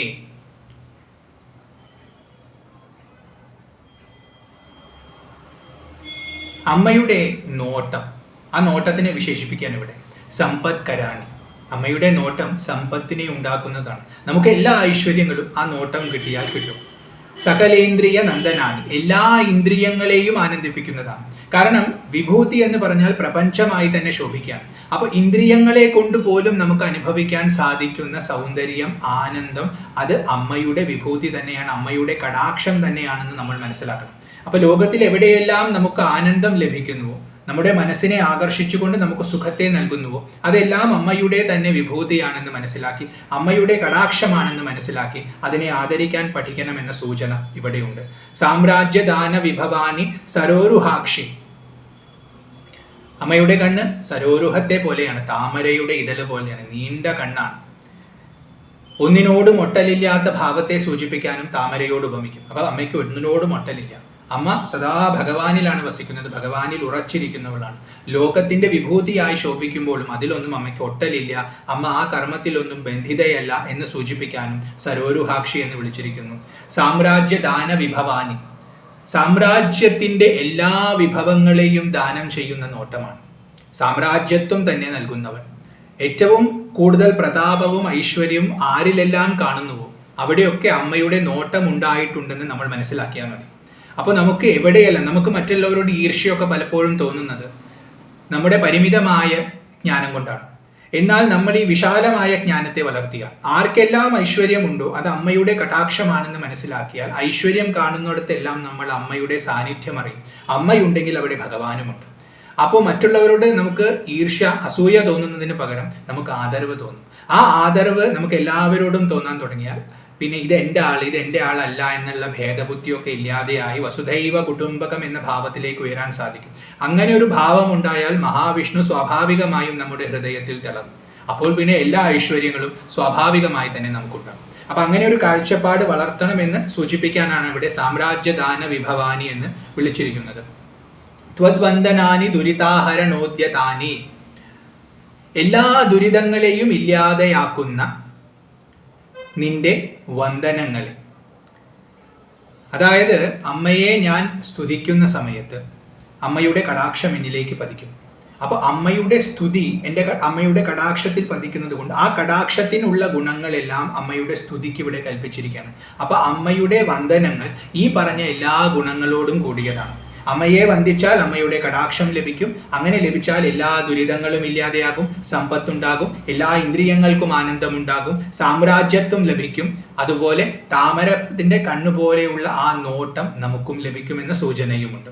അങ്ങനെയുള്ള നോട്ടം ലഭിക്കുമെന്ന് പറഞ്ഞാൽ നമ്മുടെ ദൃഷ്ടിക്കൊരു കാന്തി ഉണ്ടാകും എന്ന അർത്ഥവും എടുക്കാം. നമ്മൾ ഇവിടെ വ്യവഹരിക്കുന്ന സമയത്ത് ഒന്നിനോടും ഒട്ടാതെ ഇരിക്കാൻ, എല്ലാം സുഖിക്കുന്നുണ്ടെങ്കിലും ഒന്നിലും ഒട്ടലില്ലാതെ സ്വതന്ത്രരായി ഇരിക്കാനുള്ള പ്രാപ്തിയും അമ്മയെ വന്ദിക്കുന്നതിലൂടെ നമുക്ക് ലഭിക്കുമെന്നിവിടെ സൂചിപ്പിച്ചിരിക്കുന്നു. മാമേവ മാതരനിശം കലയന്തു മാന്യേ, അങ്ങനെയുള്ള ആ ദൃഷ്ടിയെ എന്നിലേക്കും എന്നെന്നും അനിശം ഈ കുറച്ചു നേരത്തേക്കെന്നല്ല സദാ നേരത്തേക്കും എന്നിലേക്ക് പതിച്ചാലും എന്നിവിടെ പ്രാർത്ഥിക്കുന്നു. അങ്ങനെ അമ്മയെ സ്തുതിക്കാൻ എനിക്ക് എന്നും തോന്നട്ടെ എന്നിവിടെ പ്രാർത്ഥിക്കുന്നു. കാരണം അമ്മയുടെ കടാക്ഷം കിട്ടണമെന്ന ഭാവം എന്നിൽ വർദ്ധിക്കുമ്പോൾ അമ്മയെ ഞാൻ സദാ സ്തുതിച്ചുകൊണ്ടിരിക്കട്ടെ. അങ്ങനെ സദാ സ്തുതിച്ചുകൊണ്ടിരിക്കുമ്പോൾ അമ്മയുടെ ദൃഷ്ടി സദാ എന്നിൽ പതിഞ്ഞുകൊണ്ടിരിക്കട്ടെ എന്നിവിടെ പ്രാർത്ഥിച്ചിരിക്കുന്നു. അടുത്തത് 14ാമത്തെ ശ്ലോകമാണ്. യത് കടാക്ഷ സമുപാസനാവിധി സേവകസ്യ സകലാർത്ഥ സമ്പദ സന്തനോതി വചനാംഗ മാനസൈസ്ത്വാം മുരാരി ഹൃദയേശ്വരീം ഭജേ. മുരാരിയുടെ ഹൃദയത്തിൽ ഇരിക്കുന്ന ഈശ്വരിയായ അമ്മയെ ഞാൻ ഭജിക്കുന്നു. യത് കടാക്ഷ സമുപാസനാവിധി സേവകസ്യ സകലാർത്ഥ സമ്പദ, അമ്മയെ സേവിക്കുന്നവർക്ക് എല്ലാ അർത്ഥങ്ങളെയും നൽകുന്ന, എല്ലാ അർത്ഥങ്ങളും എന്ന് പറഞ്ഞാൽ ചതുർവിധ പുരുഷാർത്ഥങ്ങളും എടുക്കാം, അല്ലെങ്കിൽ എല്ലാ വിധത്തിലുള്ള ധനം എന്നും എടുക്കാം. ഇതെല്ലാം നൽകുന്ന, ആഗ്രഹിക്കുന്നതെല്ലാം നൽകുന്ന, സേവകന് നൽകുന്ന കടാക്ഷത്തോടു കൂടി ഇരിക്കുന്നവളാണ് അമ്മ. അമ്മയുടെ കടാക്ഷം അങ്ങനെയുള്ളതാണ്. കാരണം വീണ്ടും വീണ്ടും കടാക്ഷത്തെയാണ് കാക്ഷിക്കുന്നത്. കാരണം അമ്മ ഐശ്വര്യം നൽകാൻ മറ്റൊരു വഴിയുമില്ല. അമ്മയുടെ നോട്ടം പതിയുക എന്നുള്ളത് ഒന്ന് മാത്രമാണ് ആശ്രയം. അപ്പൊ ആ നോട്ടം കിട്ടാൻ വേണ്ടിയാണ് വീണ്ടും വീണ്ടും കടാക്ഷത്തെ തന്നെ ഇവിടെ ആവശ്യപ്പെടുന്നത്. അപ്പൊ അങ്ങനെയുള്ള കടാക്ഷമാണ് സേവകനെ. അമ്മയെ ആര് ആത്മാർത്ഥമായി സേവിക്കുന്നുവോ അവരിലേക്ക് അമ്മയുടെ നോട്ടം ഉണ്ടാവും. ആ നോട്ടം എത്തിയാൽ എല്ലാ അർത്ഥങ്ങളും അമ്മ സ്വാഭാവികമായി നൽകും. അവനിൽ അതെല്ലാം തനിയെ ഉദ്ഭവിക്കുമെന്നർത്ഥം. സന്തനോതി വചനാംഗ മാനസൈ, എൻ്റെ വാക്ക്, എൻ്റെ ശരീരം, എൻ്റെ മനസ്സ്, ശരീരം എന്ന് പറയുമ്പോൾ ഇന്ദ്രിയങ്ങളെല്ലാം, ഇതെല്ലാം കൂടി സദാ ഞാൻ ആ അമ്മയെ ഭജിക്കുന്നു. മുരാരിയുടെ ഹൃദയത്തിൽ ശോഭിക്കുന്ന ഈശ്വരിയെ ഞാൻ സദാ ഭജിക്കുന്നു. ശരീരം കൊണ്ട് ഞാൻ ചെയ്യുന്ന പ്രവൃത്തികളെല്ലാം അമ്മയ്ക്കുള്ള പൂജയാണ്, അർച്ചനയാണ്. മനസ്സുകൊണ്ട് ഞാൻ ചിന്തിക്കുന്നതെല്ലാം അമ്മയ്ക്കുള്ള അർച്ചനയാണ്, ഉപാസനയാണ്. അങ്ങനെ എൻ്റെ വാക്കുകൾ, ഞാനിവിടെ എന്തെല്ലാം സംസാരിക്കുന്നുവോ അതെല്ലാം അമ്മയ്ക്കുള്ള സ്തോത്രങ്ങളാണ് എന്ന അർത്ഥവും ഇവിടെ നമുക്കെടുക്കാം. അപ്പൊ എൻ്റെ എല്ലാ ചെയ്തികളെയും അമ്മയുടെ വന്ദനങ്ങളാക്കി മാറ്റിയാലും എന്നൊരു അർത്ഥമുണ്ട്. അതുപോലെ തന്നെ സദാ ശരീരം കൊണ്ടും മനസ്സുകൊണ്ടും വാക്കുകൊണ്ടും അമ്മയെ സേവിക്കാനുള്ള ബുദ്ധി എനിക്ക് ഉണ്ടാകട്ടെ എന്ന പ്രാർത്ഥനയും ഇവിടെയുണ്ട്. സദാ അമ്മയെ ഭജിക്കാൻ സാധിച്ചാൽ അമ്മയുടെ കടാക്ഷം സദാ എന്നിൽ ഉണ്ടാകും. അങ്ങനെയുള്ള എനിക്ക് പിന്നെ എല്ലാ ഐശ്വര്യവും സ്വാഭാവികമായി ഉണ്ടാകും എന്ന ഉറപ്പും ശങ്കരാചാര്യർ ഇവിടെ വ്യക്തമാക്കുന്നുണ്ട്. അടുത്തത് 15ാമത്തെ ശ്ലോകമാണ്. സരസിജ നിലയേ സരോജഹസ്തേ ധ്വലതമാംശു ധവലതമാംശുക ഗന്ധമാല്യശോഭേ ഭഗവതി ഹരിവല്ലഭേ മനോജ്ഞേ ത്രിഭുവന ഭൂതികരീ പ്രസീദ മഹ്യം. സരസിജ നിലയേ, സരസിജത്തിൽ വസിക്കുന്നവൾ. സരസിജം താമര, താമരയിൽ വസിക്കുന്നവൾ. നമുക്ക് താമരയെ കുണ്ടലിനി ശക്തിയായിട്ടും സൂചിപ്പിക്കാം. അപ്പൊ കുണ്ടലിനിയിൽ വസിക്കുന്നവൾ എന്നർത്ഥമെടുക്കാം. ആ ശക്തിയായി നമ്മുടെ ഉള്ളിൽ വസിക്കുന്നവൾ എന്നർത്ഥമെടുക്കാം. താമരയ്ക്ക് നമുക്ക് ചിത്തം, ഹൃദയം എന്നർത്ഥമെടുക്കാം. ആ ഹൃദയത്തിൽ വസിക്കുന്നവൾ എന്നർത്ഥവും എടുക്കാം. താമരയ്ക്ക് അറിവെന്നർത്ഥവും നമുക്ക് സങ്കല്പിക്കാം. അപ്പോൾ ജ്ഞാനത്തിൽ വസിക്കുന്നവൾ എന്നും എടുക്കാം. ഇങ്ങനെ സരസിജ നിലയിൽ, സരസിജത്തിൽ വസിക്കുന്നവളെ. സരോജഹസ്തെ, കയ്യിൽ ഒരു താമര പിടിച്ചിട്ടുണ്ട്. പരമമായ യോഗത്തിന്റെ പ്രതീകമാണ് ആ താമര. ജീവനും ഈശ്വരനും ഒന്നാണെന്ന അനുഭൂതിയാണ് യോഗം. ആ യോഗത്തെ പ്രദാനം ചെയ്യുന്നവളായതുകൊണ്ട് കയ്യിൽ അമ്മ സദാ ഒരു താമരയെ പിടിച്ചിരിക്കുന്നു. സരോജഹസ്തെ എന്നതുകൊണ്ട് ഇവിടെ വിളിക്കുന്നു.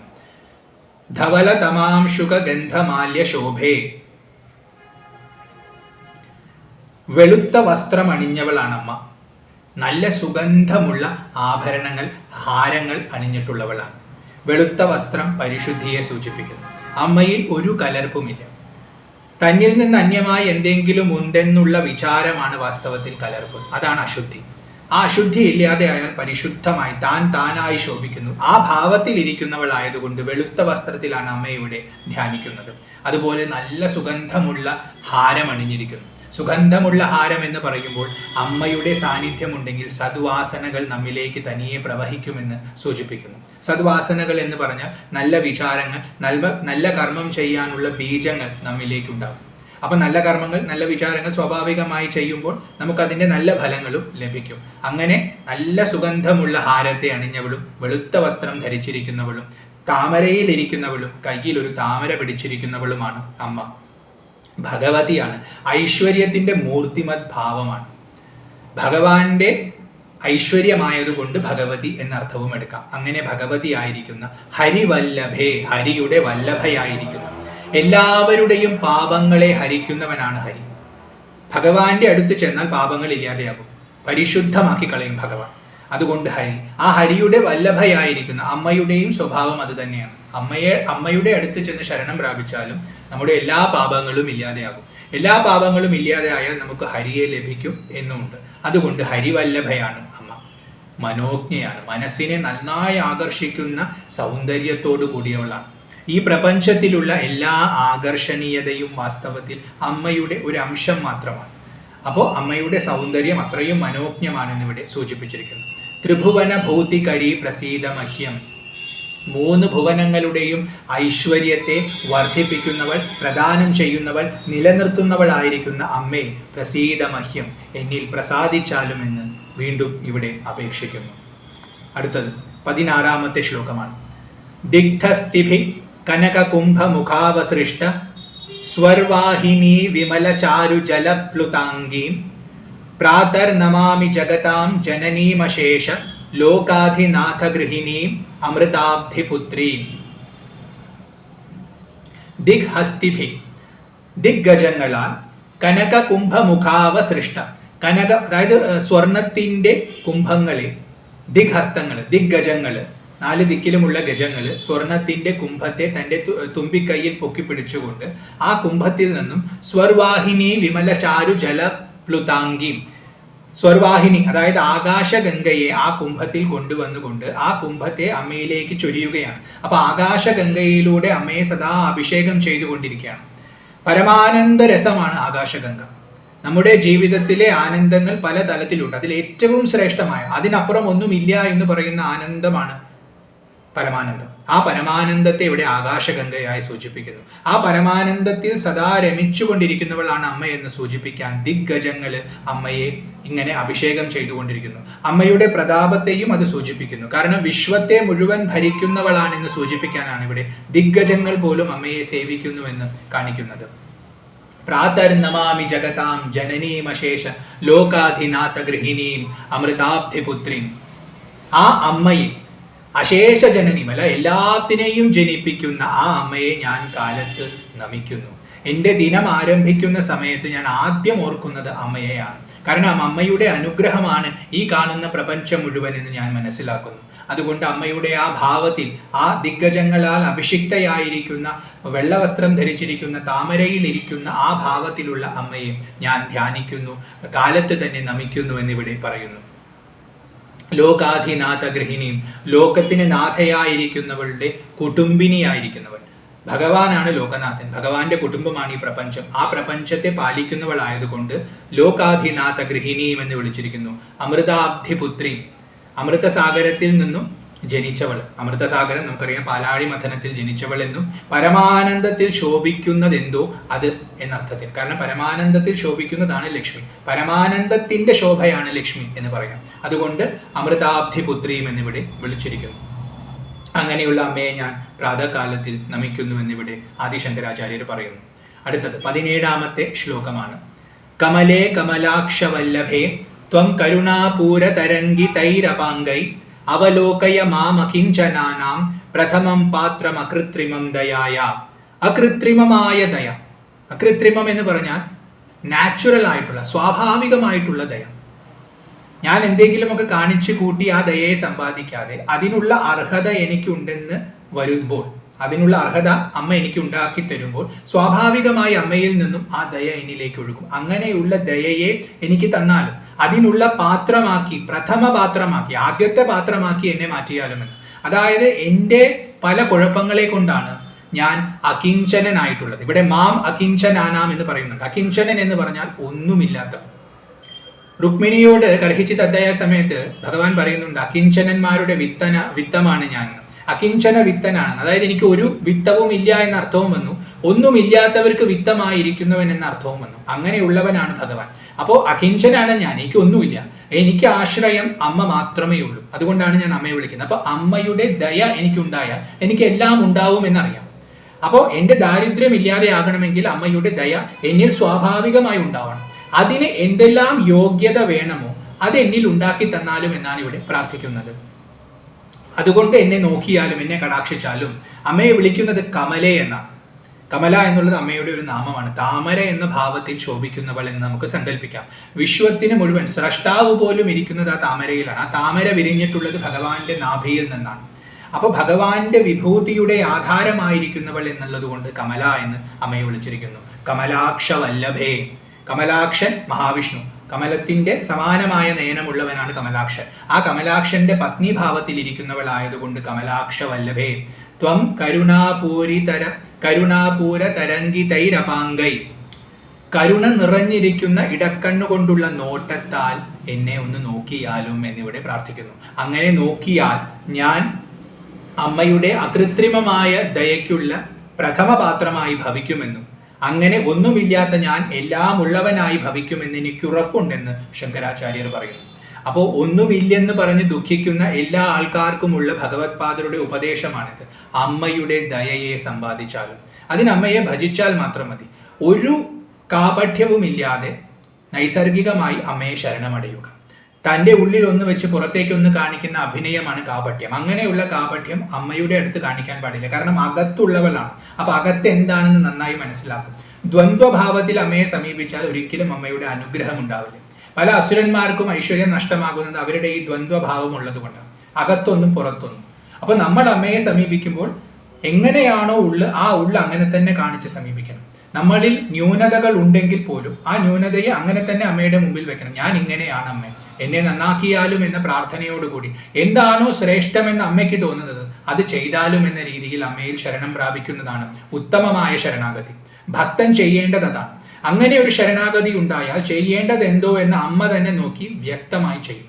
അപ്പോൾ എല്ലാ ഐശ്വര്യങ്ങളും അതിലൂടെ ലഭിക്കും. അത് ശങ്കരാചാര്യർ ഇവിടെ സൂചിപ്പിച്ചിരിക്കുന്നു.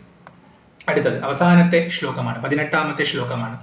സ്തുവന്തിയേ സ്തുതിഭിർ അമോഭിരന്വഹം ത്രയീമയീം ത്രിഭുവന മാതരം രമാം ഗുണാധികാ ഗുരുതര ഭാഗ്യഭാഗിനോ ഭവന്തി തേ ഭുവി ബുധഭാവിതാശയാ.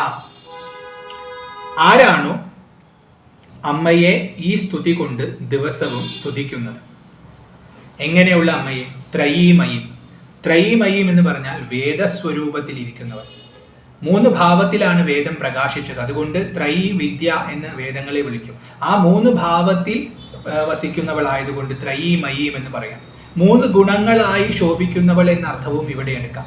സത്വം, രജസ്, തമസ് എന്ന 3 ഗുണങ്ങളായി ഈ പ്രപഞ്ചം നിലനിൽക്കുന്നത് തന്നെ ഈ ഗുണങ്ങളുടെ ചലനം കൊണ്ടാണ്. അപ്പൊ അങ്ങനെ ഈ പ്രപഞ്ചത്തിന് തന്നെ കാരണമായി നിൽക്കുന്നവളായതുകൊണ്ടും ത്രയീമയീം എന്ന് വിളിക്കാം. ത്രിഭുവന മാതരം, 3 ഭുവനങ്ങൾക്കും അമ്മയായിരിക്കുന്നവൾ. മൂന്ന് ലോകങ്ങൾ എന്ന അർത്ഥമെടുക്കാം. നമ്മുടെ ഉള്ളിലാണെങ്കിൽ ജാഗ്രത്, സ്വപ്നം, സുഷുപ്തി എന്ന അർത്ഥവും എടുക്കാം. ഇങ്ങനെ മൂന്ന് ലോകങ്ങൾക്കും മൂന്ന് ഭുവനങ്ങൾക്കും മാതാവായിരിക്കുന്ന രമ, എല്ലാവരെയും രമിപ്പിക്കുന്നവൾ, സദാ ഭഗവാനിൽ രമിക്കുന്നവൾ, ഇങ്ങനെ രണ്ടർത്ഥത്തിലും രമയാണ്. ലോകത്തിൽ എല്ലാവരും തേടുന്നത് ഐശ്വര്യമാണ്. അതുകൊണ്ട് എല്ലാവരും തേടുന്നത് അമ്മയാണ്. അതുകൊണ്ട് എല്ലാവരെയും രമിപ്പിക്കുന്നവളാണ്. അമ്മ സദാ ആനന്ദിക്കുന്നത് സച്ചിദാനന്ദമായ ആ ഭഗവാനിലാണ്. അതുകൊണ്ടും രമയാണ്. അങ്ങനെയുള്ള രമയെ, ആ മൂന്ന് വിദ്യകളായി ലോകത്തിൽ ശോഭിക്കുന്നവളെ, മൂന്ന് ഭുവനങ്ങൾക്കും അമ്മയായിരിക്കുന്നവളെ ഈ സ്തോത്രം കൊണ്ട്, ഇപ്പോൾ ഈ പറഞ്ഞിട്ടുള്ള 17 ശ്ലോകങ്ങളുള്ള സ്തോത്രം കൊണ്ട് ദിവസവും ജപിക്കുന്നവർ ഗുണാധിക ഗുരുതര ഭാഗ്യഭാഗിനോ, അവര് ഗുണാധികന്മാരായി ഭവിക്കും. അവരുടെ ഉള്ളിലുള്ള ന്യൂനതകളെല്ലാം സ്വാഭാവികമായി കൊഴിഞ്ഞുപോയി വളരെ ശ്രേഷ്ഠമായ ഗുണങ്ങൾ സ്വാഭാവികമായി അവരിൽ വളരാൻ തുടങ്ങും.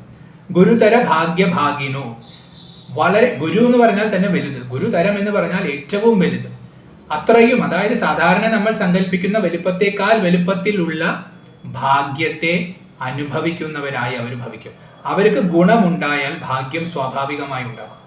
നമ്മുടെ ജീവിതത്തിൽ നമ്മൾ അനുഭവിക്കുന്ന എല്ലാ ദുഃഖങ്ങൾക്കും കാരണം നമ്മുടെ ദോഷമാണ്. പക്ഷെ പലപ്പോഴും അത് നമ്മൾ അറിയാറില്ല. വാസ്തവത്തിൽ എന്താണ് ദോഷം, എന്താണ് ഗുണം എന്ന് പോലും വേർതിരിച്ചറിയാനുള്ള ബുദ്ധിശക്തി ഇല്ലാത്തവരാണ് ഭൂരിഭാഗം ജനങ്ങളും. അതുകൊണ്ടാണ് തെറ്റിന് പിന്നാലെ തെറ്റ് തന്നെ ചെയ്തുകൊണ്ടിരിക്കുന്നത്. എന്നാൽ അമ്മയെ ഈ സ്തോത്രം കൊണ്ട് സ്തുതിക്കുമ്പോൾ അമ്മയുടെ കടാക്ഷം നമുക്ക് ലഭിക്കും. അത് ഉറപ്പാണെന്ന് ശങ്കരാചാര്യർ ഇവിടെ സൂചിപ്പിക്കുന്നു. ആ കടാക്ഷം നമുക്ക് ലഭിക്കുന്ന സമയത്ത് നമ്മുടെ ഉള്ളിലെ ദോഷങ്ങൾ എല്ലാം ഇല്ലാതെയായി ഗുണം സ്വാഭാവികമായി വർദ്ധിക്കും. അങ്ങനെ ഗുണം വർദ്ധിക്കുന്ന സമയത്ത് ഏറ്റവും വലിയ ഭാഗ്യത്തെ അനുഭവിക്കാനുള്ള യോഗ്യത നമുക്കുണ്ടാവും. ഭവന്തി തേ ഭുവി ഭുത ഭാവിതാശയ, അങ്ങനെ അവർ അറിവുള്ളവരായി ഭവിക്കും. അമ്മയുടെ കടാക്ഷത്താൽ അവരുടെ ഉള്ളിലുള്ള അറിവുണർന്ന് അവർ ജ്ഞാനികളായി, വിജ്ഞാനികളായി, യോഗികളായി ഈ പ്രപഞ്ചത്തിൽ ശോഭിക്കും. അപ്പൊ ജീവിതത്തിൽ ഏറ്റവും ശ്രേഷ്ഠമായ ജീവിതം വേണമെന്നൊരാൾ ആഗ്രഹിക്കുന്നു. അയാൾ ആത്മീയമായ അറിവ് പോലും ഇല്ലാത്ത ആളാണ്. മോക്ഷം എന്നും അങ്ങനെ ഒരു വിചാരവുമില്ല. നല്ലൊരു ജീവിതം വേണമെന്നാണ് അയാൾ ആഗ്രഹിക്കുന്നത്. അങ്ങനെയുള്ള ആളോടാണ് വാസ്തവത്തിൽ ശങ്കരാചാര്യർ ഈ സ്തോത്രത്തെ പ്രദാനം ചെയ്യുന്നത്. അങ്ങനെയുള്ള ആൾക്ക് വേണ്ടിയാണ് ഇത് രചിച്ചിട്ടുള്ളത്. അങ്ങനെയുള്ള ആൾ ഏറ്റവും ശ്രേഷ്ഠമായത് മോക്ഷമാണെന്നൊന്നും അറിയാതെ ലോകത്തിൽ പല ആഗ്രഹങ്ങളും ആ ആഗ്രഹങ്ങൾ നേടാൻ പറ്റാത്തതിന്റെ ദുഃഖവുമായി അലയുന്ന ഒരു സാധാരണക്കാരനായ ഭക്തൻ, അവനിൽ ഭക്തി ഉണ്ടാവണം. അത് മുഖ്യമാണ്. ശുദ്ധമായ ഭക്തി അവനിൽ ഉണ്ടെങ്കിൽ അവൻ ആ ഭക്തിയിലൂടെ ഈ സ്തോത്രത്തെ ദിവസവും ജപിച്ചാൽ മതി. ശ്രദ്ധയോടുകൂടി ഇതിന്റെ അർത്ഥത്തെ ഏതാണ്ടൊന്ന് മനസ്സിലാക്കി ഇതാരെയാണ് സ്തുതിക്കുന്നത് എന്ന ബോധമെങ്കിലും ഉള്ളിൽ വളർത്തിക്കൊണ്ട് അമ്മയെ ദിവസവും സ്തുതിച്ചാൽ എല്ലാ ഐശ്വര്യങ്ങളും തനിയെ ഉണ്ടാകും. എല്ലാ ഐശ്വര്യങ്ങളും ഉണ്ടാകുമെന്ന് മാത്രമല്ല, പരമമായ ബോധവും ഉണ്ടാകും. അതാണ് അവസാനമായി പറയുന്നത്, പരമമായ അറിവുണ്ടാകും. അപ്പോൾ ലൗകികമായ തലത്തിൽ നിൽക്കുന്ന ഒരാൾ ലൗകികമായ ആഗ്രഹങ്ങൾക്ക് വേണ്ടി മാത്രം അമ്മയെ ഉപാസിക്കുകയാണെങ്കിൽ പോലും ആ ഉപാസനയിലൂടെ ലൗകികമായ ഭോഗങ്ങൾ, ഐശ്വര്യങ്ങൾ അയാൾക്ക് തീർച്ചയായും ലഭിക്കുമെന്ന് മാത്രമല്ല, ക്രമേണ അയാളുടെ ഉള്ളിൽ ആത്മജ്ഞാനവും പ്രകാശിക്കും. അപ്പൊ ലോകത്തിലുള്ള ബന്ധനത്തിൽ നിന്ന് തന്നെ ശാശ്വതമായ മോചനം അയാൾക്ക് ലഭിക്കും. അപ്പൊ ഭുക്തിയും മുക്തിയും അമ്മ നൽകുന്നു എന്നിവിടെ സൂചിപ്പിച്ചിരിക്കുന്നു. അത്രയും മഹിമാവോട് കൂടിയിട്ടുള്ള ആ അമ്മയ്ക്ക് നമസ്കാരം എന്നാണ് ഇവിടെ ശങ്കരാചാര്യ സ്വാമികൾ പറയുന്നത്. അങ്ങനെ കനകധാരാ സ്തോത്രം സമാപിക്കുന്നു. ഇത് ശ്രീ കനകധാരാ സ്തോത്രം സമ്പൂർണ്ണം. ഇത് ശങ്കരാചാര്യർ എഴുതിയിട്ടുള്ളതാണെന്ന് പറഞ്ഞു. അപ്പോൾ ആ ആചാര്യന്റെ മഹിമ മനസ്സിലാക്കുന്നവർക്കറിയാം ഈ സ്തോത്രത്തിന് എത്ര മഹിമയുണ്ടാകുമെന്ന്. കാരണം ഭഗവത്പാദർ അത്രയും ഉയർന്ന തലത്തിൽ ജീവിച്ച മനീഷിയാണ്. ഭഗവാന്റെ അവതാരമാണെന്ന് തന്നെ അദ്ദേഹത്തെ ആൾക്കാർ വിശേഷിപ്പിക്കുന്നു. അപ്പോൾ ആ ഭാവത്തിലിരിക്കുന്ന അദ്ദേഹം സാധാരണക്കാരായ നമ്മൾ ഓരോരുത്തർക്കും വേണ്ടി അദ്ദേഹത്തിന്റെ കരുണയോടുകൂടി രചിച്ചിട്ടുള്ളതാണ്. അന്ന് ആ വീട്ടിലേക്ക് ചെല്ലാൻ തോന്നിയതും കരുണയാണ്. ഒരുപക്ഷെ അത് അമ്മയുടെ തന്നെ ഇച്ഛയായിരിക്കാം. ഭക്തരുടെ അവസ്ഥ കണ്ട് ദുഃഖം തോന്നിയ അമ്മ ശങ്കരാചാര്യരിലൂടെ പ്രവർത്തിച്ചതായിരിക്കാം. എന്ത് തന്നെയാണെങ്കിലും അതുകൊണ്ട് നമുക്ക് അമൂല്യമായ ഒരു സ്തോത്ര നിധി ലഭിച്ചു, കനകധാരാ സ്തോത്രം. ഇതിന്റെ അർത്ഥം മനസ്സിലാക്കി ദിവസവും പറ്റുകയാണെങ്കിൽ, ഇനിയിപ്പോൾ പറ്റുന്നില്ലെങ്കിൽ എപ്പോഴെങ്കിലും ഒക്കെ ശ്രദ്ധയോടുകൂടി ജപിക്കുക. വെറുതെ ഒന്ന് ചൊല്ലി തീർക്കണമെന്ന ഭാവത്തിലല്ലാതെ ശ്രദ്ധയോട്, ഇപ്പൊ അർത്ഥം മനസ്സിലാവുന്നില്ല എങ്കിൽ പോലും ഭക്തി ഉണ്ടാക്കിക്കൊണ്ട് ഞാൻ സ്തുതിക്കുന്നത് ലോകത്തിന് മുഴുവൻ ഐശ്വര്യത്തെ പ്രദാനം ചെയ്യുന്ന ആ മഹാലക്ഷ്മിയെയാണെന്ന ഭാവത്തിൽ ശ്രദ്ധയോടുകൂടി ഭക്തിയോടുകൂടി സ്തുതിച്ചാൽ എല്ലാ ഐശ്വര്യങ്ങളും സ്വാഭാവികമായി ഉണ്ടാകും. അമ്മയുടെ ദൃഷ്ടി നമ്മിൽ പതിയും. അതിനുള്ള ഭാഗ്യം നമുക്ക് ഓരോരുത്തർക്കും ആ മഹാദേവി നൽകട്ടെ എന്ന് പ്രാർത്ഥിച്ചുകൊണ്ട് ഈ എളിയ വ്യാഖ്യാനത്തെ ആ മഹാലക്ഷ്മിയുടെ തൃപ്പാദങ്ങളിൽ സമർപ്പിക്കുന്നു. അമ്മേ മഹാമായേ ദേവി ലക്ഷ്മി നമോസ്തുതേ. കൃഷ്ണ ഗുരുവായൂരപ്പ. ഹരി ഓം.